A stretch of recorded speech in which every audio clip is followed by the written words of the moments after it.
కాలగమనం కష్టసుఖాల సంగమం. ఉగాదిలో ఉండే ఈ 6 రుచుల ఆంతర్యం ఏంటో ఇప్పుడు తెలుసుకుందాం.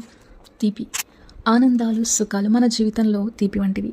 రోజువారీ ప్రయాణంలో తీపి ఎంత ఎక్కువ ఉంటే జీవితం అంత సాఫీగా సాగిపోతుంది.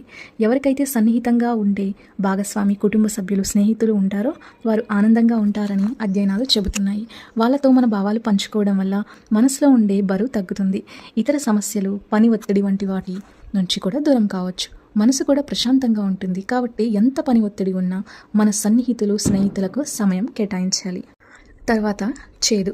బాధ కలిగించే విషయాలు, జీవితంలోని కష్టాలు, బంధుత్వాలు తెగిపోవడం, ఇతర మనస్పర్ధలు ఉగాది పచ్చడిలోని చేదు లాంటివి. కష్టకాలంలో మనల్ని ఎవరూ చేరదీయకపోవడం, ఆపత్కాలంలో ఆదుకోకపోవడం వంటివన్నీ ఈ కోవలోకి వస్తాయి. ఇవి చేదుగానే ఉన్నా మనకు పాఠాలు నేర్పిస్తాయి. వ్యక్తిత్వాన్ని రాటుదేల్చి మనల్ని మనం మలుచుకునేలా చేస్తాయి. అందుకే జీవితంలో ఇటువంటి సంఘటనలు ఎదురైనప్పుడు కృంగిపోవడం, బాధపడడం కన్నా వాటన్నింటినీ ఎలా అధిగమించాలనే కోణంలోనే ఆలోచించాలి. తర్వాత పులుపు. ఏ పదార్థంలో అయినా పెరిగిన పులుపు తగ్గించేందుకు మరో పదార్థాన్ని జోడిస్తాం. అదే రుచి జీవితానికి అన్వయించుకోవాలి. జీవితంలో ఎదురయ్యే కొత్త సవాళ్ళు, కొన్ని సంఘటనలు ఇబ్బంది పెట్టినా, నచ్చకపోయినా వెనుకడుగు వేయకూడదు. వాటికి తగ్గట్టు సర్దుకుపోవడమో లేదా వాటిని ఎదిరించి మనకు అనుకూలంగా మలుచుకోవడమో చేయాలి. వీటిని ఎదుర్కోవడం కొంచెం కష్టం అనిపించినా ఒక్కోదాన్ని అధిగమించుకుంటూ వెళ్తుంటే మనలో కొత్త ఉత్తేజం వస్తుంది. దేన్నైనా సాధించగలమనే నమ్మకం పెరుగుతుంది.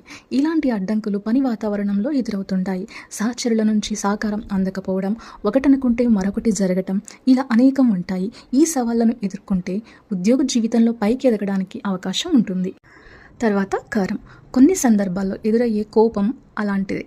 ఇంటి పని, బయటి పని ప్రతిదీ దగ్గరుండి చూసుకోవడం, కుటుంబ సభ్యుల సహాయం లేకపోవడం, విపరీతమైన ఒత్తిడి అన్నీ కలిపి అందుకు దారితీస్తాయి. అలాగని కోపాన్ని అదుపులో పెట్టుకోకపోతే పరిస్థితులు ప్రతికూలంగా మారుతాయి.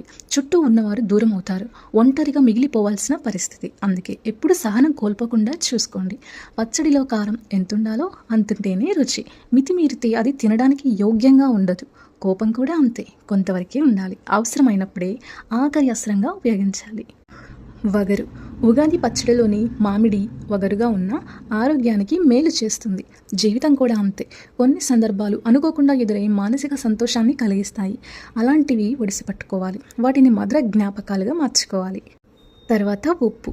ఉప్పు లేని ఏ పదార్థమైనా చప్పగానే రుచి పచ్చి లేకుండా ఉంటుంది.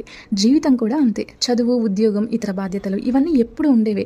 వాటిలోనే మునిగిపోతే యాంత్రికత తప్ప మరేమీ ఉండదు. అదే క్రమంగా నిరాశకు, అలసటకు దారితీస్తుంది. అందుకే జీవితానికి అవసరమైన ఉప్పు రసాన్ని అందించేందుకు మీ వంతుగా మీ ప్రయత్నాలు మీరు చేయాలి.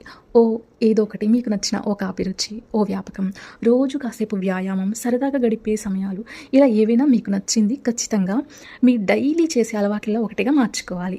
అలాగని ఎక్కువైతే అధిక రక్తపోటు మొదలైనట్లే. అందుకని ఏదైనా సరే లిమిట్లో ఉండడం తప్పనిసరి. ఇలా ప్రతి సంవత్సరం వచ్చే ఉగాది మనకు మొత్తానికి జీవితకాల పాఠం అనేది నేర్పిస్తుంది. కాబట్టి ఈ రుచుల యొక్క అంతరార్థం కూడా అదే.